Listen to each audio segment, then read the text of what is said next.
एक समय की बात है। एक विशाल राज्य में एक ईमानदार राजा राज करते थे। उनकी रानी बहुत दयालु थी और उनकी एकमात्र बेटी राजकुमारी लीला बहुत सुंदर और विनम्र थी। राजा के महल में एक नेक परी भी रहती थी जो राजकुमारी को बचपन से ही बहुत प्यार करती थी और उसकी देखभाल में रानी की मदद करती थी। कुछ साल बीते, राजा का स्वर्गवास हो गया। अब रानी और राजकुमारी अकेली रह गई।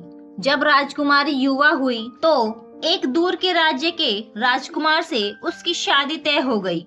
शादी का दिन नजदीक आते ही रानी ने अपनी बेटी को ढेर सारे शाही गहने, सुंदर वस्त्र और एक विश्वसनीय सेविका दी। उसने कहा, मेरी प्यारी बेटी, यह खजाना तुम्हारे साथ जाएगा। तुम राजकुमार के साथ हमेशा खुश रहना। उस दिन परी भी आई। उसने राजकुमारी को एक अद्भुत घोड़ा भेंट किया। नाम था फलादा। यह घोड़ा बोल सकता था। फिर परी ने अपने बालों का एक गुच्छा काट कर दिया और कहा, इसे संभाल कर रखना, यह जादुई है, रास्ते में काम आएगा। राजकुमारी ने माँ और परी से विदा लिया और अपनी सेविका और फलादा के साथ यात्रा पर निकल पड़ी। लंबी यात्रा के बाद राजकुमारी को प्यास लगी। उसने सेविका से कहा, जाओ मेरे लिए पानी लाओ। सेविका ने घमंड से जवाब दिया, अगर प्यास लगी है तो खुद उतरकर पी लो, मैं तुम्हारी नौकरानी नहीं हूँ। राजकुमारी चुपचाप घोड़े से उतरी और नदी के किनारे झुककर पानी पीने लगी। तभी उसकी जेब से जादुई बालों का गुच्छा बोल उठा, बेचारी राजकुमारी, अगर तुम्हारी माँ को ये बात पता चली तो उनका दिल टूट जाएगा। पर राजकुमारी ने कुछ नहीं कहा और फिर से घोड़े पर सवार हो गई और अपनी यात्रा फिर शुरू की। थोड़ी दूर बाद राजकुमारी को फिर प्यास लगी और इस बार भी सेविका ने उसे अपमानित किया। राजकुमारी फिर नदी के पास पानी पीने के लिए गई। इस बार जादुई बाल बोले, ओ मेरी प्यारी राजकुमारी, इतना मत झुको, मैं नदी में गिर जाऊंगा। और सचमुच बालों का गुच्छा पानी में गिर गया और धारा के साथ बह गया। अब सेविका का रंग बदल गया। उसने कहा, अब तुम कमजोर हो गई हो, अब मैं तुम्हें आदेश दूंगी और अगर तुम मेरी बात नहीं मानोगी तो तुम्हें जान से हाथ धोना पड़ेगा। तुम्हारे शाही कपड़े मुझे दे दो और मेरे कपड़े तुम पहन लो। अब मैं राजकुमारी हूँ और तुम सेविका। राजकुमारी क्या करती? वो बहुत अकेला और असहाय महसूस कर रही थी।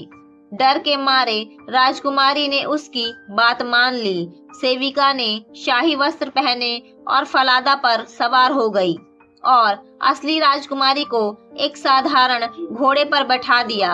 आखिरकार वे राजकुमार के राज्य में पहुंचे। राजकुमार ने सेविका को राजकुमारी समझकर स्वागत किया।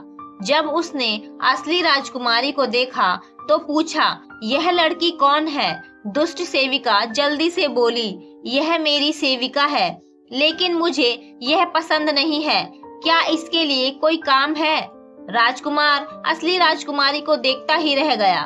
उसने एक पल के लिए सोचा, ये तो बहुत सुंदर है, ये सेविका तो लगती ही नहीं है, ऐसा लगता है मानो ये कहीं की राजकुमारी हो। फिर राजकुमार ने कहा, हमारे यहाँ कर्टन नाम का एक लड़का बत्तखों की देखभाल करता है, यह उसकी मदद कर सकती है। तभी सेविका ने एक खतरनाक योजना बनाई। उसने राजकुमार से कहा, कृपया इस घोड़े फलादा को मार दो, इसने रास्ते में मुझे कई बार गिरा दिया था। दरअसल वह जानती थी कि फलादा बोल सकता है और सच बता सकता है, इसलिए उसने राजकुमार से फलादा को मारने के लिए कहा। असली राजकुमारी ने जब यह सुना तो वह टूट गई। उसने राजकुमार से विनती की, अगर फलादा को मारना ही है तो उसका सिर महल के मुख्य द्वार पर लटका दो ताकि मैं हर दिन उसे देख सकूं। राजकुमार बहुत दयालु था, इसलिए उसने आज्ञा दे दी। फलादा का सिर काटकर मुख्य द्वार पर लटका दिया गया। अगली सुबह जब राजकुमारी कर्टन के साथ बत्तखों को लेकर निकली तो वह मुख्य द्वार के पास रुकी और रोते हुए बोली, फलादा, फलादा, ये क्या हो गया? तभी फलादा का सिर बोल उठा, प्यारी राजकुमारी, तुम यहाँ कैसी हो? अगर तुम्हारी माँ को पता चला तो उन्हें कितना दुख होगा। फिर राजकुमारी उदास होकर कर्टन के साथ अपने काम पर चल दी। दोनों शहर से बाहर चले गए। जब वे घास के मैदान में पहुंचे तो राजकुमारी ने अपने चांदी जैसे चमकीले बाल खोल दिए। कर्टन उन्हें देखकर दौड़ा, लेकिन राजकुमारी ने आह भरी और कहा, ए हवा के झोंके आओ, कर्टन की टोपी उड़ा ले जाओ, पहाड़ों, वादियों, चट्टानों पर ले जाओ और तब तक वापस मत आना जब तक मैं अपने बाल संवार ना लूं। तुरंत तूफानी हवा आई और कर्टन की टोपी उड़ा ले गई। कर्टन अपनी टोपी के पीछे भागा और जब वापस आया तो राजकुमारी ने अपने बाल बांध लिए थे। कर्टन को बहुत गुस्सा आया और उसने बिल्कुल बात नहीं की। शाम होने पर दोनों बतखों को महल ले गए। यही घटना 2 दिन तक हुई। तीसरे दिन कर्टन राजा के पास पहुंचा और शिकायत की, महाराज, वह लड़की मुझे सारे दिन चिढ़ाती रहती है। मैं उसकी मदद नहीं चाहता, वो किसी काम की नहीं है। मैं अपने बत्तखों को अकेले ही संभाल लूंगा। राजा ने कहा, कर्टन, मैं जानता हूँ कि तुम्हारी ये बात अधूरी है, इसलिए मुझे पूरी कहानी बताओ, क्या बात है?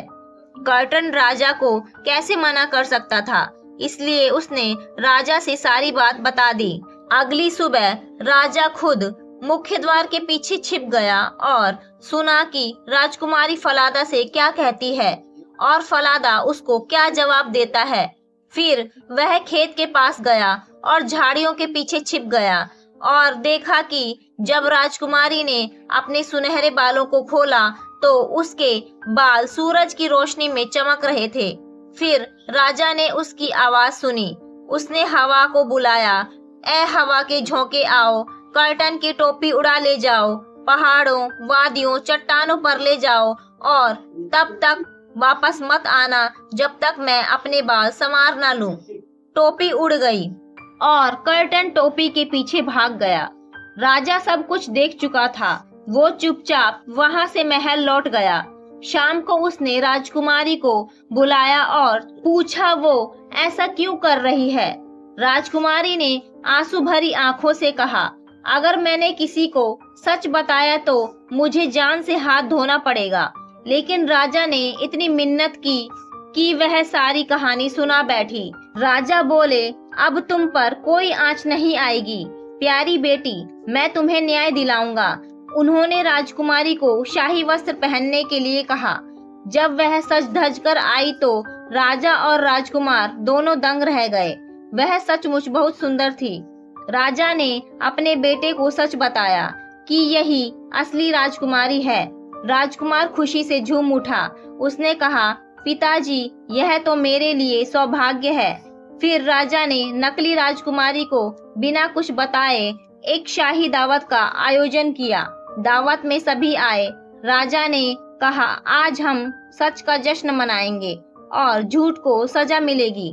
दरबार में एक ओर नकली राजकुमारी बैठी थी तो दूसरी ओर असली राजकुमारी बैठी थी, लेकिन वहां पर कोई भी उसे पहचान नहीं पाया क्योंकि वो इतनी सुंदर लग रही थी कि सबकी नजर असली राजकुमारी से हट ही नहीं रही थी। सब उसकी खूबसूरती देखकर हैरान थे। जब जश्न खत्म हुआ और जब सभी खुश हो गए तो राजा ने कहा, आज मैं आप सबको एक कहानी सुनाऊंगा। उन्होंने पूरी घटना सुनाई मानो किसी और से सुनी हो। फिर नकली राजकुमारी से पूछा, ऐसी झूठी लड़की को क्या सजा मिलनी चाहिए? नकली राजकुमारी बोली, उसे कैद खाने में हमेशा के लिए बंद कर देना चाहिए। राजा मुस्कुराए और कहा, लो, हो गया फैसला, जैसे करो वैसे भरो। नकली राजकुमारी को कैद कर लिया गया। असली राजकुमारी की शादी राजकुमार से हुई। दोनों ने मिलकर राज्य संभाला, शांति, न्याय और प्रेम से। कुछ दिन बाद परी भी आई। उसने दोनों को आशीर्वाद दिया और अपने जादू से फलादा को जीवित कर दिया और तब से वह राज्य सुख शांति से चलता रहा। इस कहानी से हमें ये सीख मिलती है कि जीत हमेशा सच्चाई की ही होती है।